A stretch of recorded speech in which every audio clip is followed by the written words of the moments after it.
Good morning students. बेटा आज आपका जो टॉपिक है वो है खाद्य संसाधनों में सुधार। तो खाद्य संसाधनों में हमारा सुधार क्या होता है बेसिकली देखिएगा कि हम सभी जानते हैं कि सभी जीवधारियों का भोजन जो जीवन धारण करते हैं उनको भोजन की आवश्यकता होती है। जब इनको भोजन की आवश्यकता होती है तो क्या कह रहे हैं कि भोजन में हमें प्रोटीन, कार्बोहाइड्रेट, वसा, विटामिन तथा खनिज लवण प्राप्त होते हैं। जब खनिज लवण प्राप्त होते हैं, इन सभी तत्वों की जो आवश्यकता होती है, इन सभी तत्वों की आवश्यकता हमारे विकास, वृद्धि और स्वास्थ्य के लिए बहुत ही क्या होती है, आवश्यक होती है। अर्थात हमारे जो विकास के कार्य हैं उनमें क्या होती है, वृद्धि होती है। और ये हमारे जंतु या दोनों हमारों के भोजन के लिए बहुत ही महत्वपूर्ण आवश्यक है। अधिकांश भोज्य पदार्थ हमें कृषि और पशुपालन से क्या होते हैं, प्राप्त होते हैं।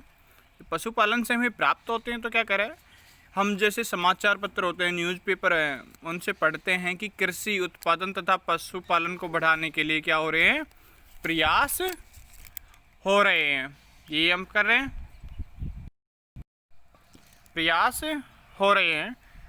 यह आवश्यक क्यों है और वर्तमान में जो उत्पादन स्तर है उसका क्या हम निर्वहन कर सकते हैं। देखो भारत की जनसंख्या क्या है, बहुत ही अधिक है। जब भारत की जनसंख्या बहुत ही अधिक है तो क्या होता है कि हमारे देश की जनसंख्या 100 करोड़ अर्थात 1 बिलियन से अधिक है और इसमें लगातार क्या हो रही है, वृद्धि हो रही है।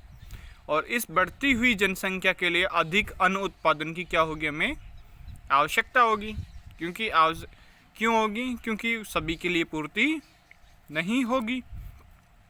यह वृद्धि अधिक भूमि पर कृषि करने से ही क्या होती है, संभव हो सकती है। अर्थात अधिक कृषि करने से ही क्या होगी, संभव होगी। परंतु भारत में पहले से ही अत्यधिक स्थान पर क्या हो रही है, खेती हो रही है। अतः कृषि के लिए और अधिक भूमि को उपलब्धता संभव नहीं है।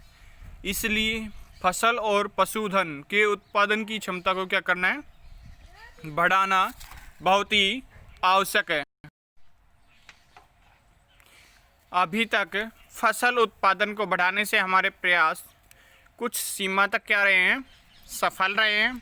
और हमने हरित क्रांति द्वारा फसल उत्पादन की वृद्धि की है और श्वेत क्रांति द्वारा किसका उत्पादन किया है, दूध का उत्पादन को क्या किया है, बढ़ाया है और उसका अच्छा प्रबंधन भी किया है। जब हम इसका अच्छा प्रबंधन करेंगे तो इन क्रांतियों की प्रक्रिया हमारे प्राकृतिक संपदाओं का बहुत ही अधिक उपयोग हुआ है। इससे क्या हो रहा है, प्राकृतिक संपदा को हानि होने के अवसर बढ़ गए। जब प्राकृतिक संपदा को हानि होने के अवसर बढ़ रहे हैं तो क्या करेंगे हम, प्राकृतिक संतुलन भी क्या होगा, बिगड़ने से क्या हो रहा है, हमें खतरा बढ़ गया। अब महत्वपूर्ण क्या है कि फसल उत्पादन बढ़ाने के लिए हमारे प्रयास पर्यावरण हो गया और तथा पर्यावरण को संतुलित बनाए रखने के लिए रखने वाले जो संतुलित रखते हैं उन कारकों को क्षति नहीं पहुंचानी चाहिए। जब हम इनको क्षति नहीं पहुंचाएंगे तो कृषि तथा पशुपालन के संपोषणीय प्रणालियों को अपनाने की क्या है, हमें आवश्यकता है। केवल फसल उत्पादन बढ़ाने और उन्हें गोदामों में संचित करने से ही कुपोषण तथा भूख की समस्या का समाधान नहीं हो सकता।